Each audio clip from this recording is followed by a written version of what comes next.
최근 현대차 그리고 로봇 부품주들 뭐 휴머노이드 관련된 종목군들이 상당히 강했잖아요. 네. 그럼 이제 다음 타자는 휴머노이드 로봇의 가장 중요할 수도 있는 배터리다. 신성장 동력도 명확하게 있는 그런 상황입니다.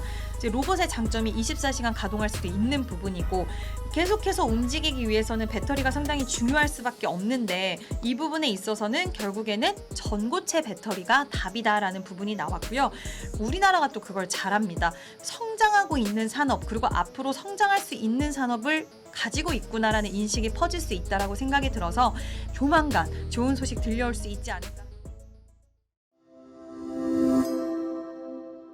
이민수의 경제 토크 2차 전지 투자 전략 세우겠습니다. 이지스탁 이지은 대표님 와 계십니다. 네. 사실은 2차 전지가 오를 때가 되긴 됐어. 그죠? 이러고 있었는데 오늘 방송하는 날 목요일인데 이렇게까지 강할 줄은 몰랐어요. 그죠? 와, 삼성 SDI가 지금 18% 올라요. 에코프로 10%. 완전히 이런 뭐 대형주들이 그냥 중소형주 같아. 그죠? 툭 치면 현대차 뭐 15% 그죠? 막 야, 2차 전지 쪽으로 다시 특별히 삼성 SDI 쪽으로 관심이 갖는 이유는 로봇 때문입니까? 네, 로봇인 것 같습니다. 일단은 첫 번째로 아직까지 EV에 대한 우려는 지속되고 있는데요. 노출된 지 너무 오래됐기 때문에 이 부분은 새롭다라고 보기엔 좀 어렵기 때문에 시장에서의 크게 방향성 자체를 이제 더 이상 하락으로 만들지는 않는 재료로 작용을 한 가운데 신성장 동력 로봇이 상당히 강하게 뛰어오른 이유는 최근 현대차 그리고 로봇 부품주들 뭐 휴머노이드 관련된 하드웨어 관련된 종목군들이 상당히 강했잖아요. 근데 시세의 연속성이 가다 보면 어느 순간은 로봇주들도 이제 순환매를 계속적으로 타게 되는데 그럼 이제 다음 타자는 휴머노이드 로봇의 가장 중요할 수도 있는 배터리다라는 부분들이 오늘 좀 시장의 분위기가 형성이 되었고 시장 자체가 반등을 해야 되는데 지금 제약바이오가 큰 난관을 만났어요. 네. 그러다 보니 결국 시가총액 상위 종목들에서 대부분 차지하는 게 로봇 그리고 제약바이오 2차 전지 종목들인데 로봇은 너무 많이 올랐고 조정이 나오고 제약바이오가 이렇게 힘든 구간을 겪고 있으면 2차 전지 쪽으로의 수급이 결국에는 순환매를 통해서 좀 들어가지 않았나라고 보고 있고요. 지금 로봇 산업 같은 경우에는 뭐 EV 쪽이 원래 메인 사업 부분이긴 하지만 신성장 동력도 명확하게 있는 그런 상황입니다.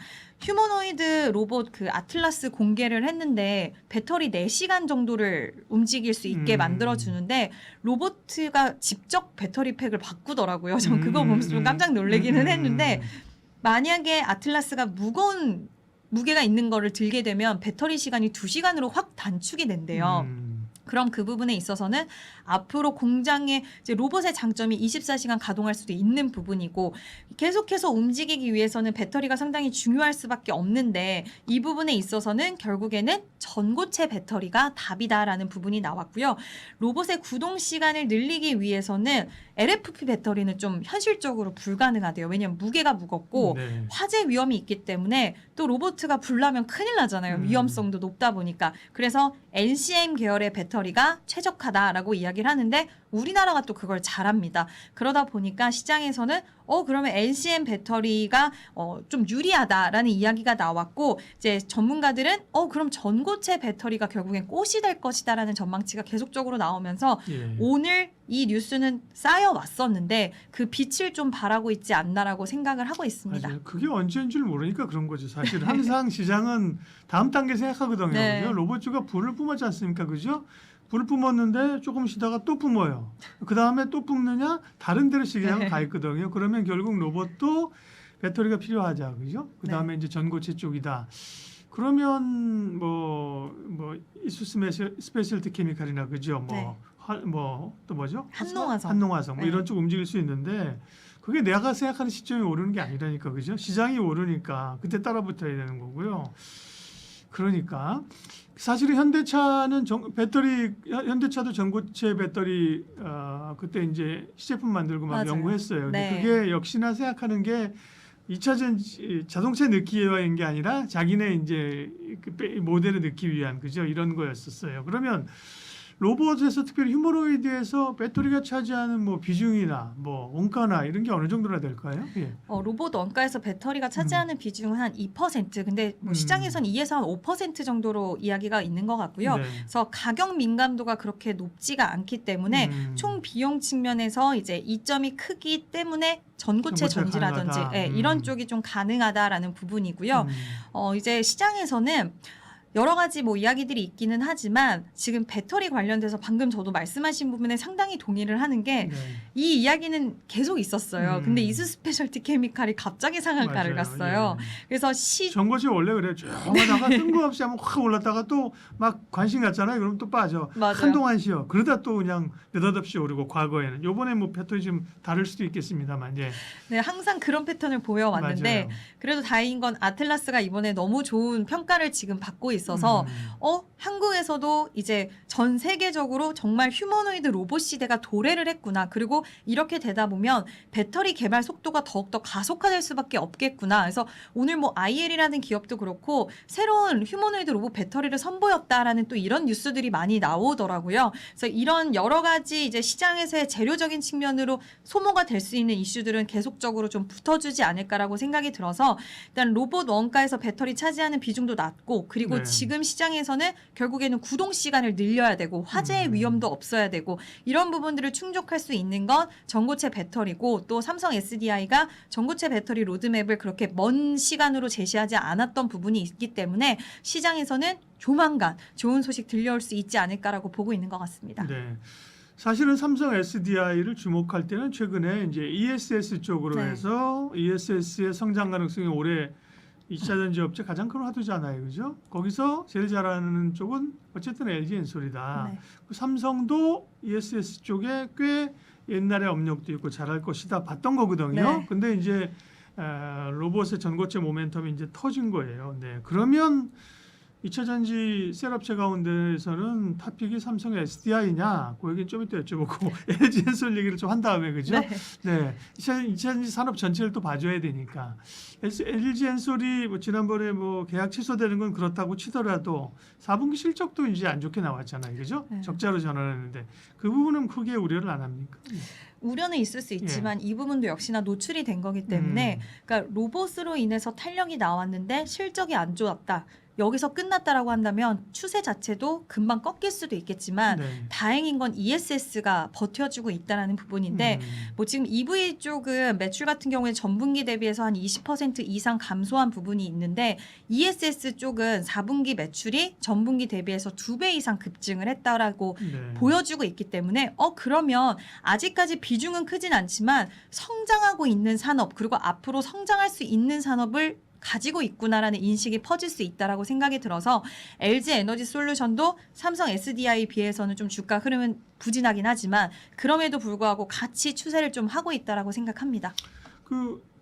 계약 취소 나오고 주가 당연히 떨어졌고요. 네. 그다음에 적자 전환하고 나서부터 사실 오르기 시작했어요. LG엔솔은 오히려, 그렇죠. 네. 오히려 그죠 말씀하신 그 악재가 이제 다 나왔다고 보는 거죠. 그러면 삼성 SDI는 이제 로봇 모멘텀을 했습니다만 ESS 쪽에서 기대감은 어떤데요? 네. ESS 쪽도 상당히 좀 좋은 모습을 보여주고 있는데 지금 우리나라에서도 입찰, ESS 관련된 입찰을 진행을 하고 있어요. 1차 입찰 때 삼성 SDI가 70% 정도를 맞아요. 받았고요. 지금 2차도 진행 중인데 시장에서는 이번에도 아마 SDI가 좀 더 좋은 결과치를 도출해내지 않을까라는 기대를 갖고 있는 가운데 지금 ESS 같은 경우에 4분기 실적에서 SDI도 전분기보다 40% 성장하는 괄목할 만한 성과를 갖고 왔기 때문에 예전에 ESS 하면은 사실 삼성 SDI가 살짝 뒤처진 느낌이 없지 않아 있었어요. 왜냐하면 수주를 엔솔이 먼저 받았기 때문에. 네. 근데 이제는 조금은 분위기가 좀 달라지는 양상도 나타나고 있다라고 보고 있습니다. 네. 어쨌든 로봇 할 때는 우리가 또 3원기 얘기했지만 ESS는 지금 이제 LFP인 네. 거죠 전체적으로. 네, 네. 중국 기업들이 그래서 아무래도 LFP는 독점을 해오고 네. 있었고 우리나라 기업들은 살짝 아쉬운 부분이 있었는데 그럼에도 불구하고 북미의 ESS 전용 LFP 라인 가동을 LG 에너지 솔루션 하고요. 삼성 SDI도 국내에다가 이제 저가형 배터리 시장에 공략하기 위한 LFP 배터리 라인을 움직이는데 이런 것들로 봤을 때 지금 미국에서는 결국 공급망 재편 속에서 여러 가지 산업 쪽에서 우리나라의 수혜를 기다리는 쪽이 있는데 LFP도 마찬가지라고 생각을 합니다. 그래서 LG 에너지 솔루션은 시장에서 지금은 좀 기지개가 오늘 좀 상당히 약간은 약하긴 하지만 그 이유는 제가 뒤에서 설명을 네. 드리겠지만 일단 LG 에너지 솔루션도 오히려 LFP ESS 쪽으로는 굉장히 공격적이고 그리고 라인 자체를 변경하는 모습을 보이면서 LFP ESS 쪽으로 집중하는 모습을 보여주고 있습니다. ESS는 역시 북미 모멘텀입니까? 왜냐하면 북미가 가장 강하. 왜냐하면 그 미국이 중국업체를 견제하는데, 근데 사실 삼성 SDI 같은 경우는 또 유럽 쪽의 포션이나 이런 게 컸었잖아요. 네, 지역별로 좀 ESS 주목되는 쪽은 어느 쪽이에요? 예. 일단 ESS 지금 유럽 시장에서 정책이 좀 많이 바뀌고 있어요. 네. 그래서 이것도 우리나라에서는 좀 기회 요인으로 볼 수가 있는데 옛날에 EU 같은 경우에는 역내에 설치하는 데 있어서 승인 기간이 2년에서 3년 정도 걸렸는데 이제는 확 단축을 해서 6개월 이내로 단축을 시켰다라고 합니다.